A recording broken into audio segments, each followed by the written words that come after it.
नमस्कार, मैं हूं पवन त्यागी। महाराष्ट्र में उद्धव सरकार में परिवहन मंत्री अनिल परब की मुश्किलें बढ़ने वाली हैं, क्योंकि ईडी ने उनको सम्मन जारी करते हुए कहा है कि आप 28 सितंबर तक हर हालत में ईडी के सामने प्रस्तुत हों। आपको ध्यान होगा, ये पहले भी उनको सम्मन किया जा चुका है एक बार ईडी के द्वारा, और तब 31 अगस्त की डेट दी गई थी। लेकिन उस टाइम उन्होंने महाराष्ट्र में अपने को जन सेवक बताते हुए और एक सरकार में मंत्री बताते हुए कुछ समय मांगा था कि मुझे कुछ टाइम दिया जाए, कुछ टाइम बाद मैं प्रस्तुत हो जाऊंगा और मैं जो भी ईडी कहेगी मैं उसके सामने बताने के लिए तैयार हूं। लेकिन अब लग रहा है कि जैसे अनिल देशमुख ईडी से छुपते फिर रहे हैं, अब उनको सीबीआई खोज रही है। ठीक इसी रास्ते पर अनिल परब भी चल रहे हैं, और अनिल परब मुख्यमंत्री उद्धव ठाकरे के खासम खास हैं। और आपको बताएं, वो पेशे से वकील हैं, तो शिवसेना का जितना भी लीगल वर्क है वो उसको भी करते हैं। सवाल ये उठ रहा है कि कहीं वो कानूनों की पेचीदगियों को उलझाने में या कानून को धोखा देने के लिए इधर उधर की बातें करके ईडी को धोखा देने की कोशिश कर रहे हैं। लेकिन ईडी ने जिस तरह से अनिल देशमुख के मामले में लुकआउट नोटिस जारी कर दिया और उसके बाद सीबीआई भी उनकी खोज में लगी हुई है, अब अनिल परब को ऊपर जो ये ईडी का सम्मन दूसरा आया है, ये पुख्ता कर रहा है न्यायपालिका के लिए और कोर्ट को। बाकायदा जब ये रिपोर्टें जाएंगी तो अनिल परब भी इस बात को जानते हैं कि किसी भी संवैधानिक संस्था के नोटिस को, सम्मन को इग्नोर करने का मतलब क्या होता है। कहीं भी हो, छोड़ा नहीं जाएगा, बचेंगे नहीं। और ये आपको बताएं, जब उन्होंने नारायण राणे की गिरफ्तारी के लिए वैसे ही एक फर्जी केस बनाकर और नारायण राणे को गिरफ्तार करने के लिए जिस तरह से उन्होंने पुलिस को निर्देश दे रहे थे, मीडिया में उनकी वीडियो वायरल हो गई थी, वो आदेश दे रहे थे कि ये तो तुमको करना ही होगा, ये गिरफ्तारी करनी होगी, उसी समय ये तय हो गया था और भाजपा के नेताओं ने कह दिया था और बाकायदा नारायण राणे ने ये घोषणा कर दी थी कि ये जो इस तरह के काम है, ये शुरुआत तुमने करी है, एंड हम करेंगे इसका।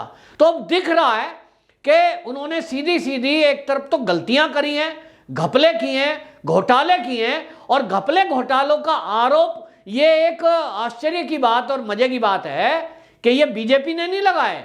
इन्हीं के आदमी जो सचिन वजे प्रवक्ता रहा शिवसेना का, वही एपीआई है और सस्पेंड है, अब तो सस्पेंड एपीआई जो कि जेल में है, वो सचिन वजे ने आरोप लगाए और उन्होंने बताया कि किस तरह से 10 डीसीपी के ट्रांसफर के लिए 20-20 करोड़ रुपए अनिल देशमुख और परब ने 10 डीसीपी के ट्रांसफर के लिए 20-20 करोड़ रुपए लिए, क्योंकि जो उस समय के पुलिस कमिश्नर थे परमवीर सिंह, उन्होंने ये तबादला किया था और वो जो डीसीपी हैं मनमर्जी की पोस्टिंग चाह रहे थे।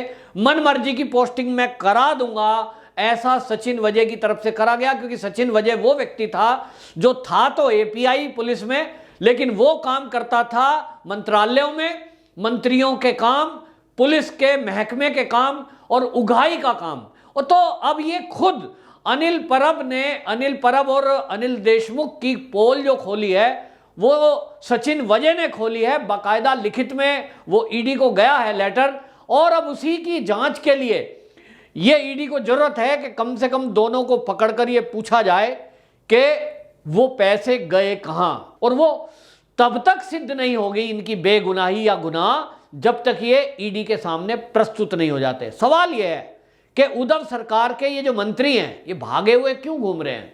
एक मंत्री का इस्तीफा हुआ और इसी वजह से हुआ कि कहीं लगा कि कोई आरोप में सच्चाई है। तो सवाल यह भी उठ रहा है कि जब ईडी के सम्मन पे सम्मन इन अनिल परब को भी जारी हो रहे हैं, तो ये जो उद्धव ठाकरे हैं मुख्यमंत्री के तौर पर बैठे हैं महाराष्ट्र में, ये अपने इस परिवहन मंत्री से इस्तीफा क्यों नहीं ले रहे, ये एक सवाल है। और ये बीजेपी लगातार इस सवाल को उठा रही है कि जब आरोप लगाने पे आपने अनिल देशमुख से इस्तीफा लिया, आपको लग रहा है कि कहीं ना कहीं आरोपों में सच्चाई है, क्योंकि आरोप लगाने वाला शिवसेना का ही आदमी है, वो पहले रहे हैं शिवसेना में। तो अब जो है इनसे इस्तीफा क्यों नहीं लिया जा रहा, एक बात है। दूसरी बात, उद्धव ठाकरे मुख्यमंत्री हैं महाराष्ट्र के, अगर उनके मंत्री संवैधानिक संस्थाओं का सम्मान नहीं करेंगे, जांच में सहयोग नहीं करेंगे, तो कल को जब कोई और अपराधी वहां से भगोड़ा होगा तो उसके लिए वो कैसे नजीर बनेंगे, कैसे कहेंगे कि आप प्रस्तुत होइए, आइए, कहिए। अरे मंत्री हो आप, आपको जनता ने चुना है सेवा के लिए, और आप सेवा तो करना छोड़ भागे घूम रहे हो एक अपराधी की तरह, एक गैंगस्टर की तरह, एक गुंडे की तरह। ये जो कांग्रेस है ये बात करती है कि इतने पैसे लेके देश के भाग गए, इतने पैसे लेके वो चला गया, इनके टाइम के भगोड़े जिनको अभी मोदी सरकार वापस लाने की बात कर रही है, वो कांग्रेस अब इस मुद्दे पर मौन क्यों है? भाई आखिरकार करोड़ों रुपए का घपला घोटाला है, और उस घोटाला घपले करने में करोड़ों रुपए की रिश्वत का आरोप लगा है। आरोप पुलिस विभाग के ही कर्मचारियों ने लगाया है। वो बात अलग है कि अब वो जेल में बंद हैं, उनके कई और अपराध भी मर्डर जैसे सिद्ध हुए हैं, लेकिन ये भी तो सब उद्धव ठाकरे की नाक के नीचे हुआ है। तो जिम्मेदारी किसकी है? जिम्मेदारी इसमें तीनों पार्टियों के प्रमुख की बनती है। एनसीपी प्रमुख को जवाब देना पड़ेगा कि आपकी पार्टी में यदि कोई व्यक्ति है इस तरह का और उसके ऊपर आरोप लगे तो वो कहीं भागा जा रहा है, भाग रहा है, आप जानकारी क्यों नहीं जुटा रहे, उसको बचाने में लगे हुए हैं। इसी तरह आप देखिए उद्धव ठाकरे सरकार में ये अनिल परब है, उनका सारा काम लीगल काम देखते हैं, और आज से नहीं लगभग 20 साल हो गया, 2001 से वो लीगल एडवाइजर नियुक्त है, सारा पार्टी का काम देखते हैं। तो क्या ऐसा हो सकता है कि उद्धव ठाकरे को यह पता ही ना हो कि अनिल परब है कहां? निश्चित रूप से पता होगा, लेकिन नहीं बता रहे, नहीं जानकारी दे रहे, और यह बता रहा है कि कहीं ना कहीं इस घपले घोटाले के तार मुख्यमंत्री कार्यालय तक भी हो सकते हैं। ऐसा आरोप बीजेपी के लीडरों की तरफ से लगाया गया है, क्योंकि एक प्रदेश के मुख्यमंत्री की जिम्मेदारी है कि कानून और व्यवस्था को बनाए रखे वो। तो अगर कोई अपराधी है तो अपनी पुलिस को आदेश दे कि लाओ भाई, कहीं से भी खोज के लाओ। तो हम देखते हैं कि अपराधी कितना भी अपराध कर दे, कहीं से भी पकड़ के लाना पड़े, लाना पड़ता है। लेकिन हम यहां उल्टा देख रहे हैं कि महाराष्ट्र की जो पुलिस है, ऐसा नहीं है कि वो अनिल परब के साथ पुलिस के गार्ड नहीं होंगे, उनको बाकायदा महाराष्ट्र की पुलिस की तरफ से सिक्योरिटी गार्ड मिले हुए हैं, पुलिस के अधिकारी हैं, इंस्पेक्टर रैंक के भी अधिकारी उसमें हैं। तो क्या उनको पता नहीं है? पता है। तो पुलिस का जो डीजीपी है आखिरकार वो भी क्यों नहीं पता कर रहे हैं?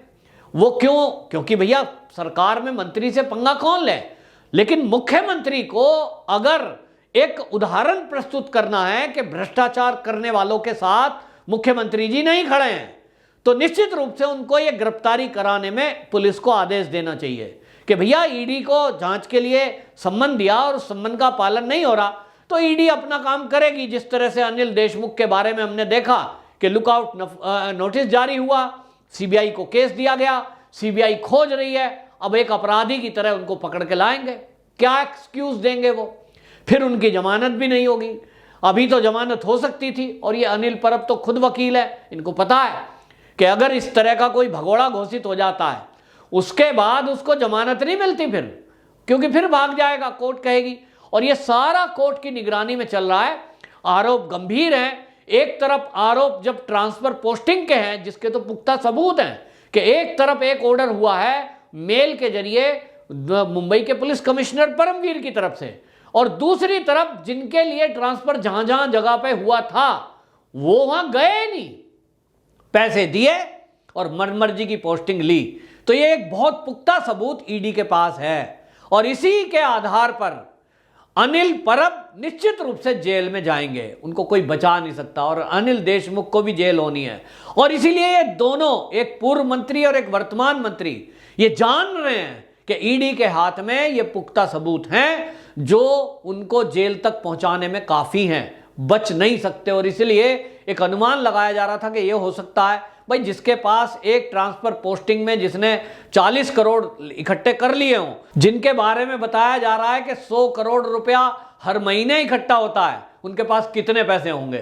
हजारों करोड़ रुपए इकट्ठे कर लिए होंगे। तो किसी भी देश में वो जाके विदेशों में अपनी जिंदगी गुजर बसर कर सकते हैं, जैसा कि हमने कई देखा है कि यहाँ से उद्योगपति भगोड़े हुए हैं, कोई जो है बड़े बड़े तस्कर गायब हो जाते हैं, यहाँ से पैसा चाहिए तो विदेश में ऐशो आराम कर रहे होंगे।